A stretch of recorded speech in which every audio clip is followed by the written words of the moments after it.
Tere tulemast tagasi meie kursusele. Nüüd me vahetame jälle teemat ja seekord hakkame siis rääkima küberturbest. Ja selleks, et sellest rääkida, kõigepealt käime läbi põhilisemad alused. Mis me siis täpsemalt teeme? Kõigepealt siis küberturvalisuse ABC ja pärast seda siis ka mõningad näited päris maailmast. Alustame mõistetest. Kõige esimene mõiste on siis teenus, mis on siis kasutajale kasutamiseks mõeldud tarkvara, veebileht või muu taoline, mis tavatingimustes peab töötama ja näitena võib tuua näiteks panga veebilehe, et kasutaja saaks teha siis ülekandeid või näha kontoseisu ja tegu on siis vähemalt osaliselt internetile toetuva lahendusega. Järgmine mõiste on siis päringu vastus, mis tähendab seda, et täna kasutatakse internetis põhiliselt nii-öelda klient-server lahendusi, kus siis klient saadab serverile mingisuguse päringu ning sellele saadab server mingisuguse vastuse. Selleks võib olla siis näiteks veebilehe kuvamine, andmete allalaadimine või muud taolist. Sellises olukorras algatab suhtluse klient, pärides serverilt näiteks veebilehte. Ründeobjekt on siis mingisugune teenus, ettevõte või kasutaja või muu taoline, kelle vastu antud rünne on siis nüüd suunatud. Pahalane on siis tegelane või organisatsioon, näiteks häkker või nende rühmitus. Häkkerite rühmitustest üks kuulsamaid täna on Anonymous siiamaani, kes siis teostab konkreetset küberrünnet. Ja teenuse pakkuja on siis mis tahes ettevõte või veebileht või muu taoline, kelle teenust kasutaja kasutada soovib. Erijuhuks on siin siis internetiteenuse pakkuja, kes siis vastutab stabiilse internetiühenduse eest kasutaja ja muude teenusepakkujate vahel. Ja tavaliseks teenusepakkujaks võib siis olla näiteks pank, Instagram või siis ükskõik milline meetateenus ja nii edasi. Oht on siis siukene teoreetiline olukord, mille realiseerumisel on pahalasel võimalus saada ligi andmetele või muule olulisele infole, millele tal ligipääsu olla ei tohiks. Mõte on siis potentsiaalne turvalisuse rikkumine. Ehk et see ei ole veel realiseerunud, aga tõenäosus selle realiseerumiseks on. Nõrkus on siis süsteemi omadus, mis võimaldab süsteemile kahju tekitada. Ehk et siis põhiliselt mingisugune omadus, mida pahalane saab ohu realiseerimiseks ära kasutada. Mõju on siis selle nõrkuse ärakasutamise tagajärg. Ehk et siis saab vaadata, kui suur oli siis ründe mõju päris elus. Mõjuks saab olla siis näiteks majanduslik kahju, mainekahju või muu taoline ja osaliselt on need asjad kindlasti ka objektiivselt mõõdetavad. Mainekahju on natuke raskem mõõta, aga majandusliku kahju on väga lihtne tagantjärgi kindlaks teha. Intsident on siis konkreetne sündmus, mis omas siis kahjulikku mõju ja toimus siis päris elus ehk et see on siis realiseerunud oht. Ja risk on siis intsidendi toimumise tõenäosus ning selle mõju, ehk et siis tõenäosus, et intsident saab toimuda mingi konkreetset tõrkust kasutades ning selle tulemusena tekkinud mõju ja või kahju. Ja niisugune kiire valem ka selle asja kohta on see, et risk on siis oht korda nõrkus korda mõju. Ohtude liigid. Esimene oht on siis kindlasti halvang, ehk siis teenuse halvang. Parimaks näiteks on siin DDoS ehk et hajutatud teenustõkestusrünne. Selle korral pahalased kasutavad nakatunud arvutite võrku ründeobjektile hulga päringute saatmiseks, millega halvatakse ründeobjekti võimekus muudele päringutele vastata. Mõte on siin siis see, et põhimõtteliselt kasutatakse botneti selleks, et ühe konkreetse teenuse pakkuja teenus põhimõtteliselt maha võtta. Tänane üsna levinud või siis üks levinumaid ründemeetodeid, kuna on väga lihtne korraldada, üsna odav tänapäeval juba ja põhimõtteliselt, kui teenusepakkuja ei ole sellise ründe vastu mitte midagi teinud, siis on hästi lihtne võtta siis teenusepakkuja veebilehte maha näiteks. Halvangu alla saab teatud tingimustel lugeda ka lunavara rünnakut, kus rünnatava andmed krüpteeritakse eesmärgiga raha saada.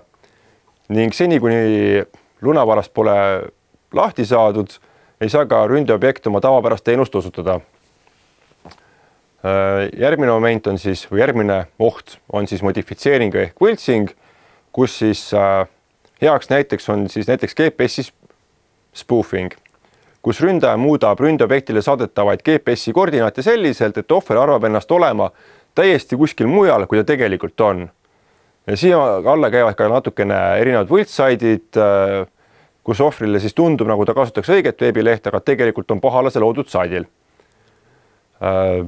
Järgmiseks on siis nuhkimine, mille alla saab vaadelda eraldi näiteks kasutaja seadmesparoolide ja muu taolise kättesaamist, kasutades näiteks klaviatuuri nuhkvara, nimetatakse keylogeriks, mis siis logib klaviatuuriklahvide vajutusi ja teab ka selle klahvi vajutuste järjekorda. Selliselt on võimalik kätte saada näiteks paroole, aga samamoodi saab siia alla liigitada ka erinevaid õngitsuskirju, kus kasutaja sisuliselt vabatahtlikult jagab oma andmeid pahalasega. Sellepärast, et kasutaja arvab, et ta jagab neid andmeid kellegi teisega, näiteks pangaga, aga tegelikult on andmete saajaks keegi pahalane. Andmeleke on siis selline rünnak, kus mingisuguse teenusepakkuja andmebaasist saadakse kätte näiteks kasutajate isiklikku infot, näiteks nimed, meiliadressid, pangakaartide numbrid, turvakoodid ja nii edasi. Lõppeesmärgiks on nagu alati raha, ehk et siis selle teenimine ühel või teisel moel. Üks variant on seesama, et kui saadakse krediitkaardi andmeid kätte koos turvakoodiga, saab proovida seda krediitkaardi andmeid kasutada mingisugust asja ostes näiteks. Kui saada kätte kasutaja meiliaadress koos parooliga, saab proovida selle kasutaja meili ja parooli kombot siis kuskile mujale sisse logimiseks või meilikonto ülevõtmiseks, mis iganes. Ehk et põhimõtteliselt tuleb aru saada, et kõigil on andmeid, mida pahalased soovivad kätte saada. Ehk et kui me isegi ei arva, et meil täna selliseid andmeid on, siis tulevikus ikka. Meil on enamustel on lõpuks kunagi olemas kas siis krediitkaart või krediitkaardi võimekusega debetkaart, mis võimaldab siis internetis oste teha. Ja täpselt samamoodi on mõte neid kontosid hoida võimalikult turvalisena, sest et kui praegune konto jääb turvamata, siis tulevikus on see esimene koht, kus need andmed kätte saadakse. Kuigi tuleb ka silmas pidada, et lõpuni turvalisüsteemi on sisuliselt võimatu luua. Põhjus on vähemalt üks, on see, et tasakaal kulu, ehk siis kui kallis on selle süsteemi loomine ja saadava kasu vahel ei tasu alati ennast ära. Ja päeva lõpuks võib 100% turvaline süsteem minna maksma lõpmatult palju. Et see on nagu see koht. Ohtude hinnangute poole peal ka ütleme, et hinnangud on kindlasti ajas muutuvad. Tähendab see sisuliselt lihtsalt seda, et pidevalt tuleb neid ohuhinnanguid jälgida ja vajadusel, kui on nüüd midagi muutunud keskkonnas, siis seda ohuhinnangut ka kaasajastada. Siin on siis ära toodud ohtude hinnangud turvakomponentide järgi, näiteks ohud käideldavusele, terviklikkusele, konfidentsiaalsusele ja samamoodi ka tüübi järgi, mis on siis füüsilised ohud, tehnikast tingitud ohud ja inimestest tingitud ohud. Mis nende puhul on nüüd oluline on see, et komponentide järgi määratletud ohud võivad realiseeruda tüübist tulenevate ohtude realiseerumisel. Näiteks oht konfidentsiaalsusele võib realiseeruda inimesest tuleneva ohu realiseerimise tõttu, ehk keegi töötaja annab välja info, mis oli mõeldud ainult asutuse siseseks kasutamiseks. Veel hullem on see, kui ta lekitab seda infot teadlikult. Aga selline oht on alati olemas. Ja paratamatult peetakse täna kõige suuremaks ohuks süsteemile just nimelt inimest. Ka kõige turvalisema süsteemi võib selle kasutaja muuta kõige ebaturvalisemaks süsteemiks. Näide on näiteks Iraani tuumaelektrijaama mingisugune lahendus, mis on täiesti üle maailmas suletud, aga selleks et teatud seltskond saaks selle süsteemi või siis asja kinni panna, poetati tänavale üks pisike mälupulk, kuhu oli paigaldatud siis jupp tarkvara, väike programm, väike viirus, tuli elektrijaama töötaja, võttis selle mälupulga üles, viis töö juurde, pani arvutisse ja pum, kõik läks vastu taevast. Selles mõttes süsteem enam ei töötanud. Et selline probleem on reaalselt juba realiseerunud. Samamoodi võib siis olla füüsiline oht, näiteks tulekahju või uputus, mis võib tekitada ohu siis käideldavusele, ehk et kui mul serveriruum ära upub, no siis ma ei saa enam teenust pakkuda, sest mul ei ole enam masina, mis seda teenust pakuks. Mida saab siis teha turvalisuse tõstmiseks? Esimesena saab kindlasti vaadata, ütleme selliseid asju, mis on nagu otseselt konkreetsest kasutajast sõltumatud, aga näiteks juba keskmise suurusega ettevõttes, isegi väiksed ettevõtted võiks selle peale mõelda rohkem, on siis olemas sellised lahendused, mis on siis nii-öelda kasutajaülesed ja kehtivad tervele võrgule. Esimeseks on siis riistvaralised tulemüürid, mis on mõeldud siis sissetuleva ühenduse turvamiseks selliselt, et lokaalsesse võrku lubatakse ainult teatud tüüpi ühendusi. Enamasti tänapäeval on nad siis osa mingisugusest näiteks ruuteri tarkvarast ja paljud kodukasutajatele mõeldud ruuterid sisaldavad ka tegelikult riistvaralist tulemüüri. Teine lahendus on siis juba natukene kasutajapõhisem, on Windowsi tulemüür, mis on siis tarkvaraline ja mõeldud siis konkreetse seadme turbeastme tõstmiseks. Kehtib natukene kasutajate üleselt selliselt, et tulemüür on siis lokaalsete kasutajate puhul kõigi ülene. Ehk kui mul on ühes arvutis rohkem kui üks kasutaja, siis tulemüür peaks olema tegelikult kõigist neist kõrgemal. Ehk et siis ta on mõeldud siis arvuti ülejäänud võrgu ühenduse turvamiseks. Ehk et lastakse samamoodi läbi ainult teatud tüüpi ühendusi. Kindlasti on olemas veel erinevaid tarkvaralisi tulemüüri lahendusi, aga pahatihti kipuvad nad olema üsna kallid. Antiviirustarkvarad, jällegi arvutipõhised asjad, mitte kasutajapõhised. Siin on natukene küsimus juba selle koha peal, et kas kasutada ja kui siis millist kasutada, sest et täna kipuvad paljud antiviiruse tarkvara tootjad olema ise viiruste tootjateks ka, et müüa oma toodet veel rohkem. Täna, mis on minu kogemus, ütleb, et Windowsi keskkonnas vähemalt Microsofti enda antiviirus ehk et Windows Defender töötab piisavalt hästi tavakasutaja jaoks. Ehk et ei ole vaja enam installida rohkemaid antiviirusprogramme. Eeldab muidugi natukene ka kasutajapoolset teadlikkust, et päris igat veebilehti ei külastata, igale poole tundlikke andmeid ei sisestata. Siis on võimalus monitoorida arvutivõrke, mida me ka natukene kursusel alames räägime, ja kindlasti Wi-Fi võrgu turvamine parooliga. Ja sellest me ka natukene räägime täpsemalt kursuse raames. Mõte on siin see, et arvutivõrkudes toimuvat liiklust monitooritakse näiteks suuremates ettevõtetes kindlasti, kasutades selleks spetsiaalseid tarkvarasid. Need on siis võimelised lisaks liikluse jälgimisele ka vajadusel andma häiresignaali, kui midagi on valesti ja kindlasti talletama liiklustest logisid. Ja samamoodi peavad logisid ka suuremad sideteenuse pakkujad, et jälgida, mis nende enda võrkudes toimub. Ehk et see on siis see osa, mis on kättesaadav avalikust võrgust, ehk et jääb siis ruuterist teenusepakkuja poole peale juba. Ehk et see, mis kohalikus võrgus toimub, seda ei jälgi keegi, aga nii kui lähete kuskil internetti mingi veebilehele, see on juba teada. Põhimõtteliselt on võimalik välja selgitada, kes läks, kuhu läks ja miks läks. Ja nii edasi. Ehk et need logid on tegelikult olemas täiesti. Samas on olemas ka mõningad tarkvarad, mida saab ära kasutada siis kodus, et jälgida, mis seadmed on võrguga ühendatud ja millist infot nad edastavad. Ja Wi-Fi võrgu seadistamisel on siis mõistlik ära muuta tootja poolt vaikimisi seadistatud Wi-Fi võrgu nimi ehk et SSID ja määrata siis või muuta võrgu parool. Selliselt on siis pahalastel raskem antud võrku ligi pääseda. Eeldusel, et kasutatakse muidugi turvalist parooli ja samuti, et võrgu on siis nii-öelda krüpteeritud ja kasutatakse vähemalt siis WPA2 AES standardit krüpteerimiseks. See tähendab siis seda, et väljaspoolt võrku ei ole võimalik sisuliselt pealt kuulata, millist infot võrgus vahetatakse. Samuti tasub läbi mõelda see, et kui suurt võimsust Wi-Fi üldse kasutab, ehk et saate võimsust siis vähendada, sest et selliselt ei kostu see võrk üldse tänavale ja on väga palju raskem nii pealt kuulata teatud tingimustes, kui ka üritada sellesse võrku ühenduda. Väga raske on ühenduda võrku, mida sa kätte ei saa. Miks see tootja pool see parooli ja SSID vahetamine on siiamaani natukene oluline isegi, on see, et küll täna on see palju väiksem oht, aga vanasti oli täiesti reaalne rünne teatud Telia teatud ruuterite vastu, kus siis tänu konkreetsele tootjale oli võimalik välja selgitada tootja poolt määratud Wi-Fi parool, teades mudeli numbrit ja mudeli seeria numbrit. ja põhimõtteliselt oli kõigil sisuline ligipääs sisevõrkudesse olemas.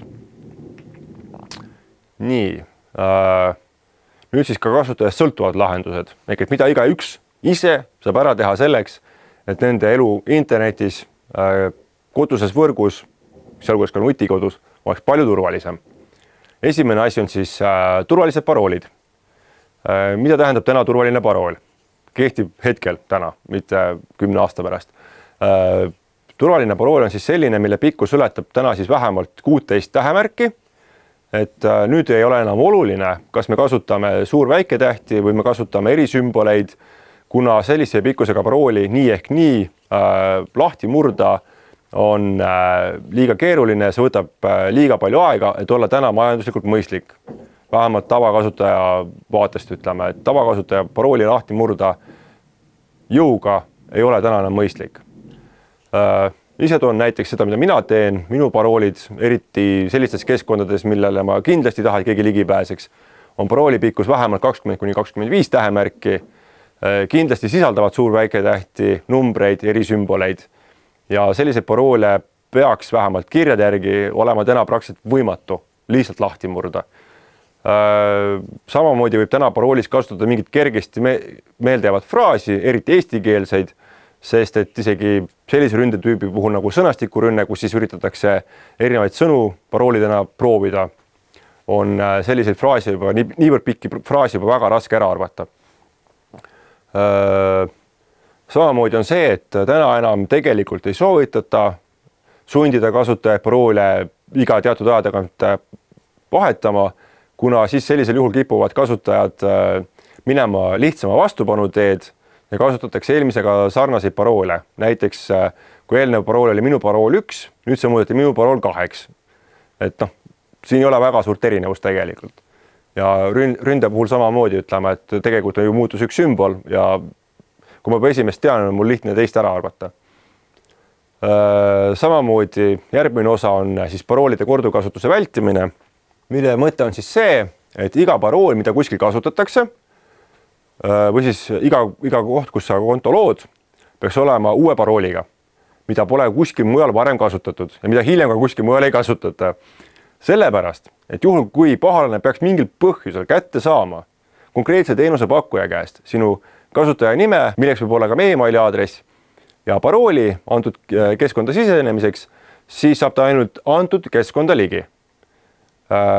Tegelikult pahalased proovivad sama kombinatsiooni kasutada ka muudes keskkondades, eriti enam levinud keskkondades nagu Facebook, YouTube ja nii edasi, kuhu igaüks võib suure tõenäosusega kontot omada. Et sellepärast ongi ütlema, et miks me ei soovi, miks taunitakse paroolide taaskasutamist, on ju. Läheb ainult üks konto, selle saab veel tagasi. Kui sul läheb mitu kontot sama lekkega, palju keerulisem.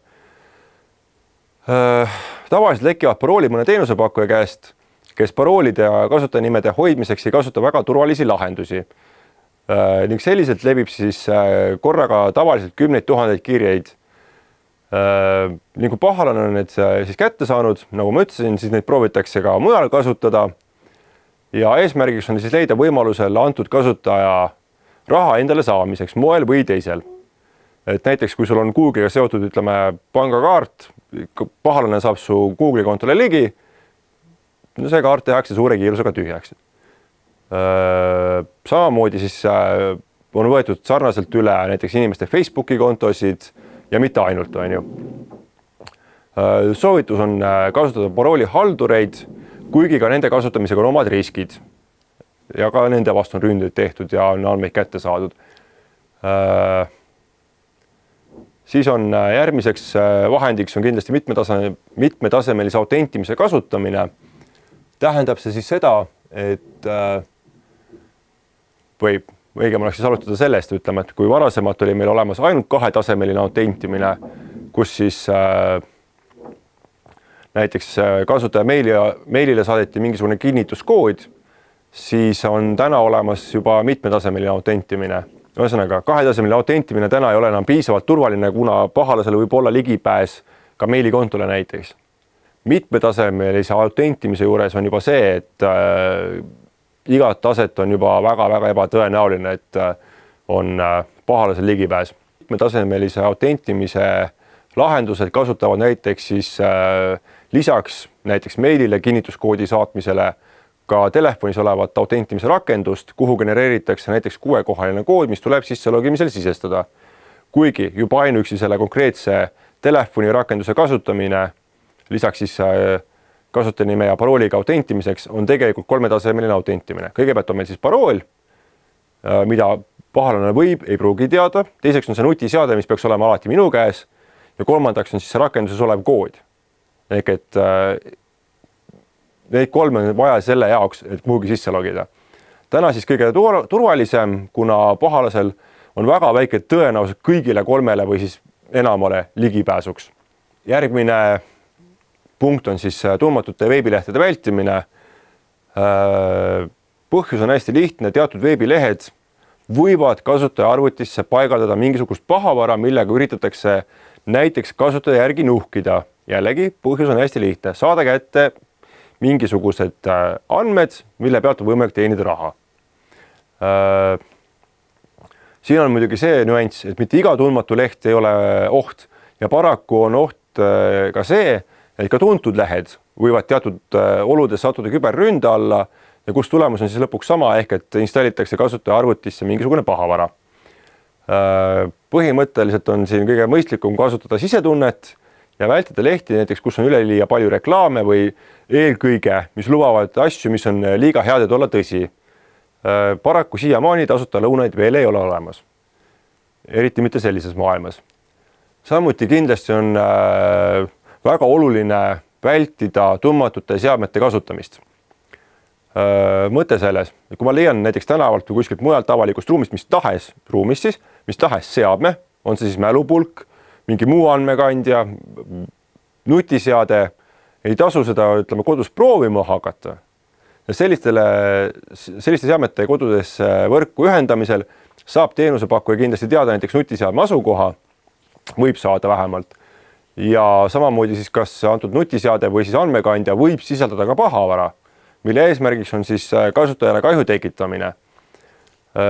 Samamoodi levib täna ka seadmeid, täiesti vabalt leitavad, ostetavad, ei maksa väga palju, mis näevad välja nagu tavaline mälupulk, kuid arvutiga ühendamisel tekitavad USB-pordis siis lühiajalise väga suure voolu, mille tõttu siis vähemalt antud port rikneb, kehvemal juhul võib ka emaplaat või siis protsessor või muud komponendid haiget saada. Neid seadmeid nimetatakse USB killeriteks. Samamoodi on siis vaja teha andmetest varukoopiaid.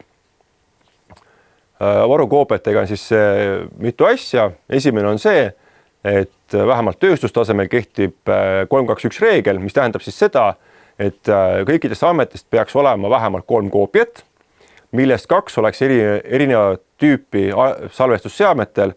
1 on näiteks siis kõvakettal ja 2 on näiteks mälupulkadel. Ning 1 koopia nendest peaks olema tegelikult geograafiliselt muus asukohas. Põhjus on väga lihtne, kui mul näiteks põhihoones tekib tulekahju, seal andmed hävinevad, siis on mul geograafiliselt teises kohas need andmed ikkagi alles.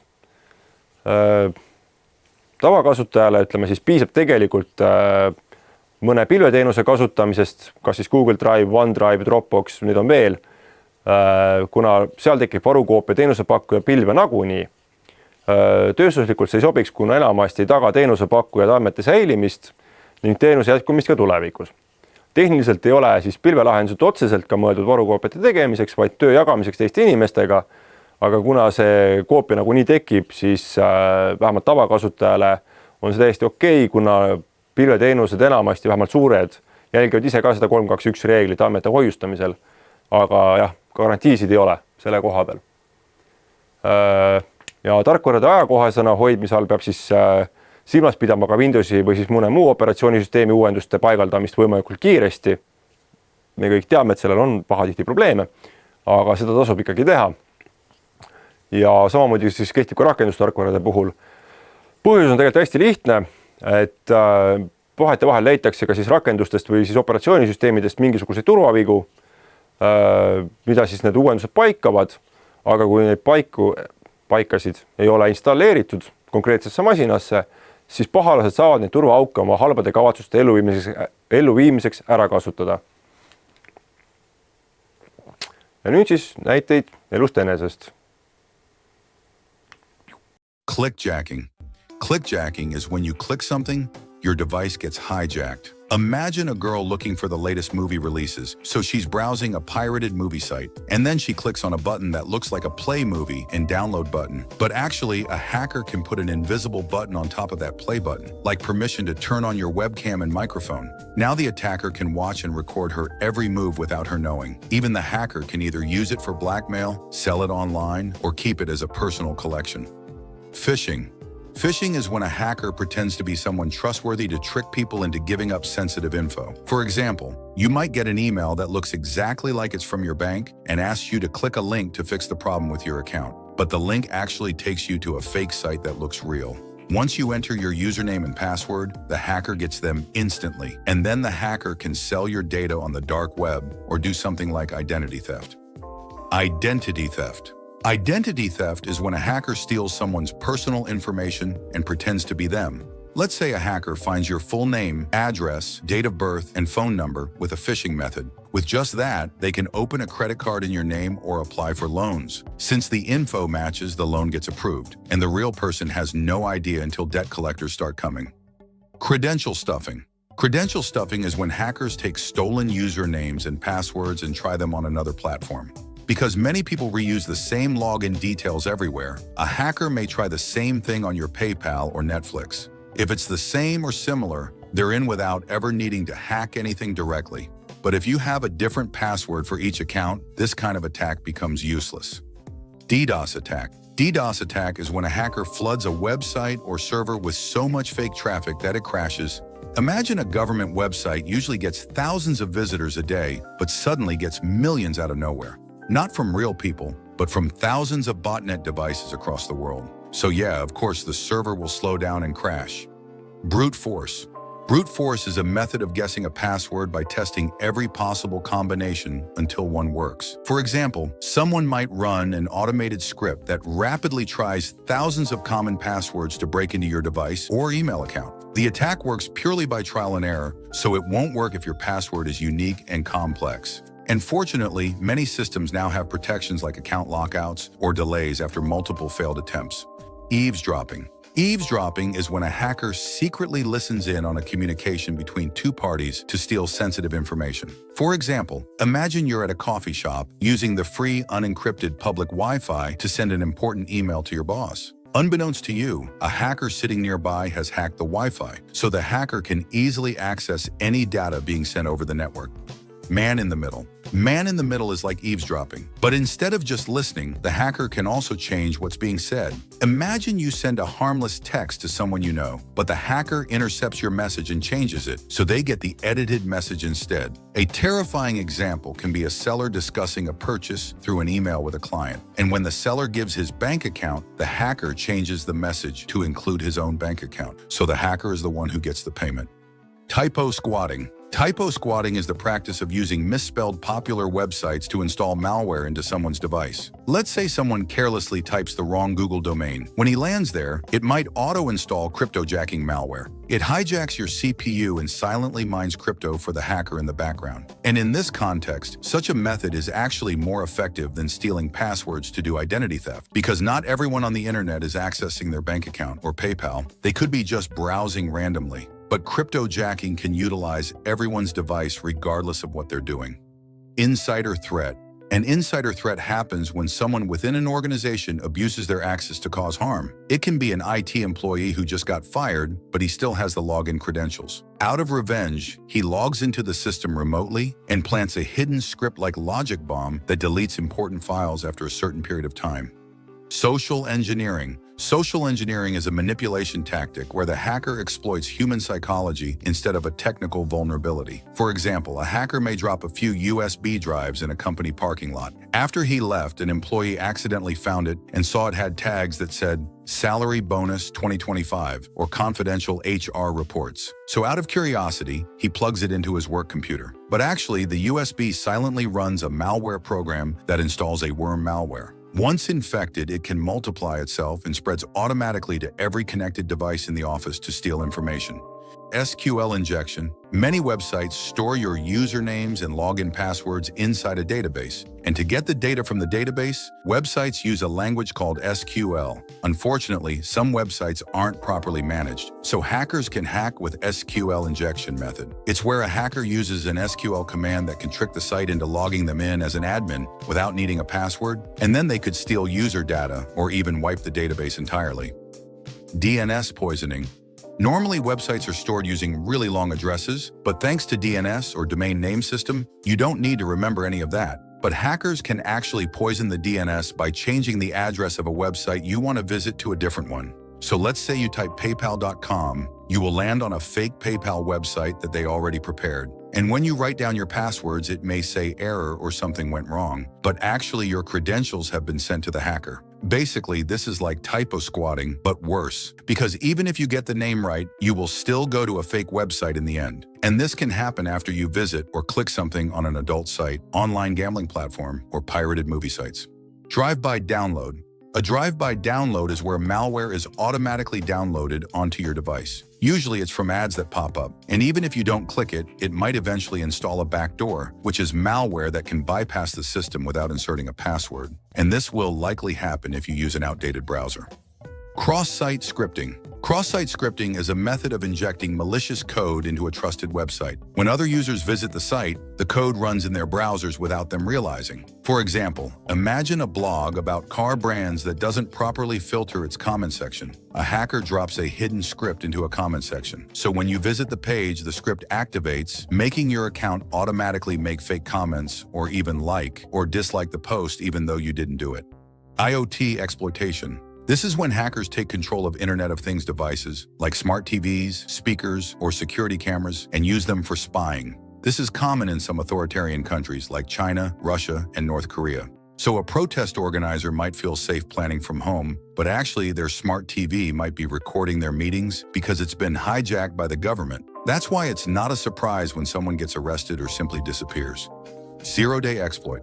A zero-day exploit occurs when hackers exploit an unknown vulnerability in software or an operating system, and no fix exists until the developer releases a new patch. In fact, there was a zero-day exploit called Stuxnet Worm in 2010, which targeted Iran's nuclear facilities. So Stuxnet utilized flaws in the Windows operating system and industrial control software, causing centrifuges to spin out of control and break. Supply chain attack. A supply chain attack is when hackers target a software or operating system update instead of hacking people's devices one by one. It can be from phishing an employee at the developer's company, stealing their login credentials, and sneaking malicious code into the update. And the customers, which could be businesses or even governments, won't know that the update is a large-scale spying on their organizations. Oh yeah, talking about operating systems. I made a cool video about every operating system explained, so don't forget to watch it, okay? Somebody's watching me! My phone is in my purse. It's not you? I swear to God, it's not me. It's not me. I always feel like somebody's watching me, is what it just said. That song, which is kind of weird. Seeing the camera over there. There's something, but it's coming from the TV. Yeah, and it was. I always feel like somebody's watching me, that song. Somebody else saying that stupid ass thing. There it is.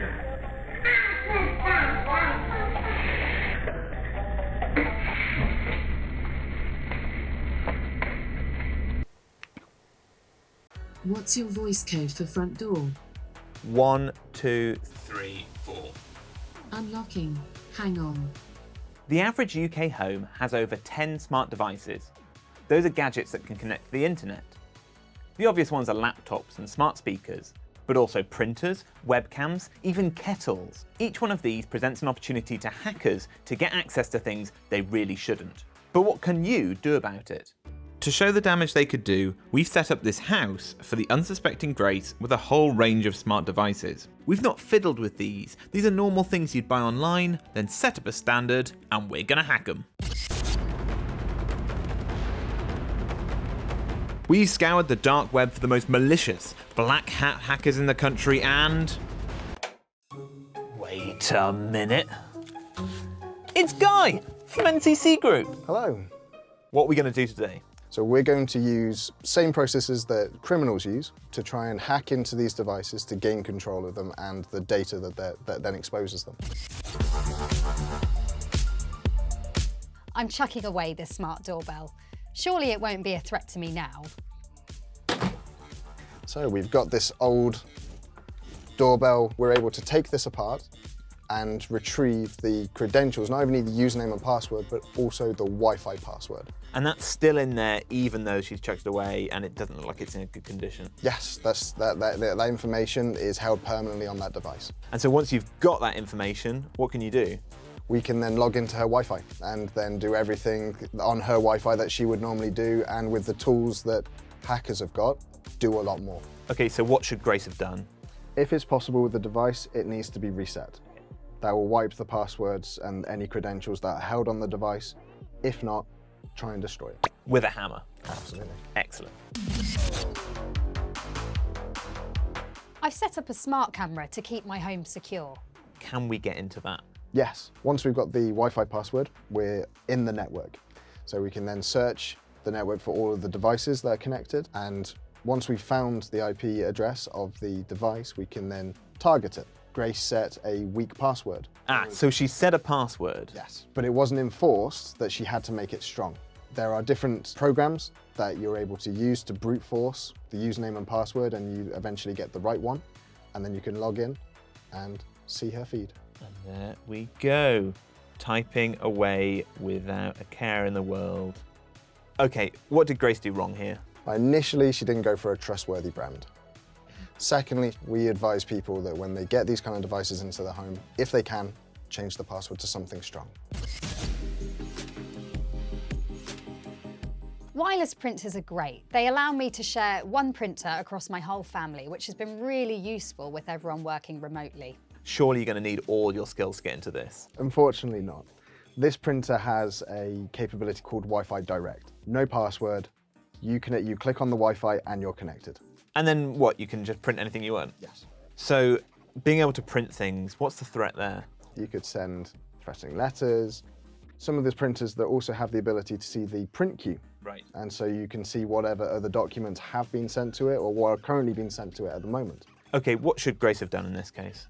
So if she didn't need the Wi-Fi Direct capability, you can go into the configuration and turn it off and change the password at the same time. A lot of these are weak or guessable or even leaked already to the internet. A smart lock allows me to remotely control access to my house via the internet. I've gone with a trusty brand and can even open it using my Alexa. The issue we had is the cheap camera from the beginning. And you're going to bring that back in? Yes. In this instance, we're able to record and listen to a previous instance where someone talked to the lock using Alexa and also revealed their password. And what are we going to do with it now? So we're going to use that speaker to unlock the door. Via Alexa? Absolutely. Alexa? Open the front door. What's your voice code for front door? 1, 2, 3, 4. Unlocking. Hang on. and there we go. Front door opened. Yep, we're in.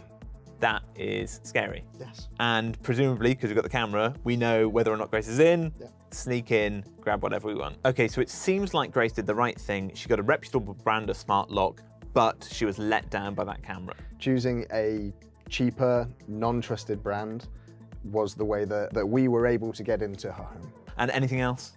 Being strategic, thinking about the technology that is in your house. Where in the home does it need to be? And if you do think that there is a threat, do you really need it? What are the top tips from a hacker to protect your home? Change the default passwords. Apply any security updates. Buy from a trusted brand. And if you can, wipe the technology of any sensitive data before you throw it away. Now, all of these attacks were performed by the good guys. But the scale of these attacks in the real world is huge, and it happens without us realizing. We left a whole range of devices in the lab, connected to the internet but monitored by the team. Within a week, we'd seen over 12,000 attack attempts against our devices from real external threats. That includes over 2,000 attempts to access devices via default passwords. That's 14 attempts every single hour. Follow those steps and you can protect your home. But maybe you should ask yourself, does your kettle really need to get onto the Wi-Fi? Thanks for watching. Somebody's watching me! My phone is in my purse. It's not you? I swear to God, it's not me. It's not me. I always feel like somebody's watching me, is what it just said. That song, which is kind of weird. Considering there's a camera over there. There's something, but it's coming from the TV. Yeah, and it was. I always feel like somebody's watching me, that song. Somebody else saying, I took it out there. There it is.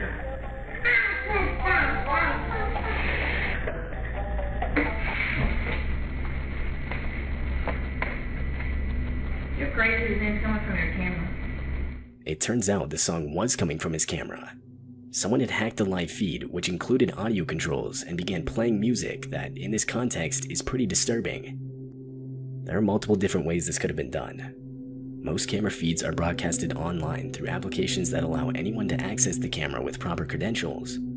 And some applications make it shockingly easy to bypass this.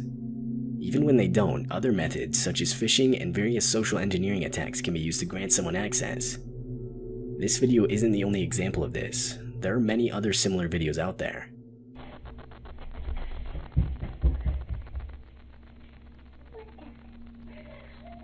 What's the song? What was the song? I always feel like somebody's watching me. Come get the camera. How is that even possible? This whole concept is often known as IP camera trolling, and it's a bit of a rabbit hole. Multiple YouTube and Twitter accounts have posted these types of videos online. A lot of them will play songs trying to get a reaction from the camera owner, but others will speak into the camera.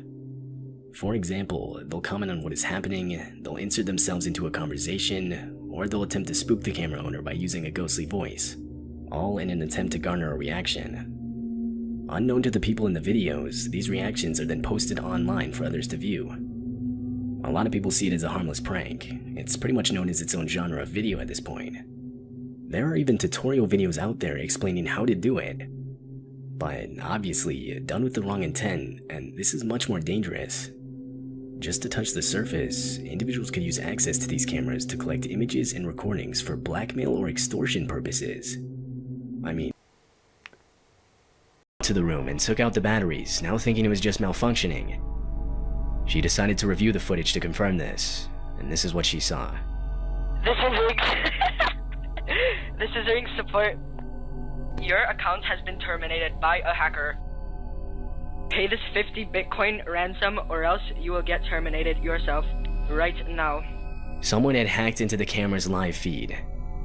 The voice jokes around claiming to be Ring support. It then demands 50 Bitcoin as a ransom. Finally, the hacker would access Tanya's doorbell camera, again going on the speaker and this time saying, "I'm outside your front door." It's unclear how long Tanya was being watched through her cameras. She called police, but there wasn't much they could do. This is the home security camera footage of the Krysalik family. The camera is shown sitting on the kitchen counter as the youngest daughter sits on the couch in the background watching TV. Suddenly, a voice begins talking over the speaker. What you watching? Hey, what show is that? I've seen that show before. What season you on? Hello? The girl either doesn't hear the voice or chooses not to respond to it. That's when the dad, Adam, walks in the room, unaware he's being watched. The voice continues, and his head jolts towards the TV. When he realizes it wasn't coming from the TV, he pulls out his phone. That's when he remembers the Ring camera.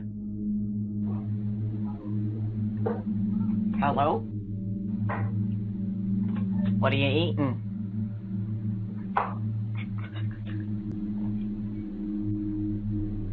You hungry? What?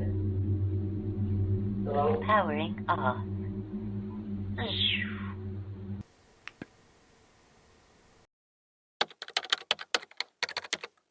How can I protect my smart home devices from hacking? Imagine your smart home devices as tiny digital guards in your house. They make life easier but can also be targets for hackers if not properly protected.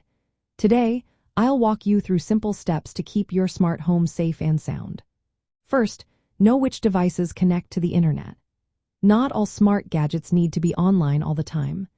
Disconnect or turn off devices you don't use often to reduce potential entry points for hackers. When setting up new devices, change the default passwords immediately. Use a mix of letters, numbers, and symbols, and make each password unique. Avoid using common passwords like password or 123,456. Regularly update your device software and firmware. Manufacturers often releases updates that fix security holes, so turn on automatic updates if possible or check for updates every few weeks.